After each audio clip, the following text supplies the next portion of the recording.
Hey hi everyone CCNA day 8 last క్లాస్లో మనం DHCP server ఆటోమేటిక్గా ఐపీ అడ్రసెస్ కాన్ఫిగ్ చేస్తుందని చెప్పుకున్నాం కదా.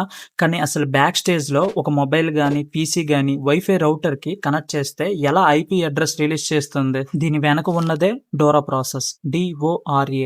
ఈ 4 లెటర్స్ వెనక ఉన్న ఇంట్రెస్టింగ్ నెట్వర్క్ స్టోరీ చూద్దామా?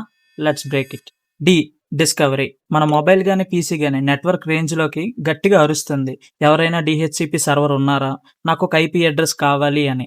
నెట్వర్క్ మొత్తం బ్రోడ్కాస్ట్ ప్యాకెట్స్ని పంపిస్తుంది. ఓ ఆఫర్. ఇది విన్న డిహెచ్సిపి సర్వర్, నేనే ఉన్నా, నా దగ్గర ఖాళీగా ఉన్న ఈ ఐపీ తీసుకో అని ఒక ఆఫర్ ప్యాకెట్ని ఇస్తుంది. ఎవరు?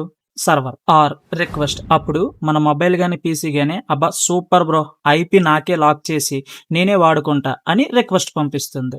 ఏ ఎక్నాలజ్మెంట్. ఫైనల్గా సర్వర్ ఓకే డన్, ఈ ఐపీ నీకే రాసి పెట్టేసుకుంటున్నా, వచ్చే 24 అవర్స్ ఇది నీదే, వెళ్ళి ఇంటర్నెట్ వాడుకో అని కన్ఫర్మేషన్ ఇస్తుంది. ఏ అంటే కన్ఫర్మేషన్, ఎక్నాలజ్మెంట్. సింపుల్ కదా. Discovery, offer, request, acknowledgement. ఇది డోరా ప్రాసెస్. కానీ రియల్ వైర్ షార్క్ మీద ఈ ప్యాకెట్లో మ్యాక్ అడ్రస్, పోర్ట్ నెంబర్స్ ఎలా మారుతాయి నెక్స్ట్ వీడియోలో లైవ్ వైర్ షార్క్ లో చూపిస్తా. ఆ ప్యాకెట్ లెవెల్ క్లాస్ మిస్ అవ్వకండి. Just follow tech by Jogi guys. See you in part 3. Bye.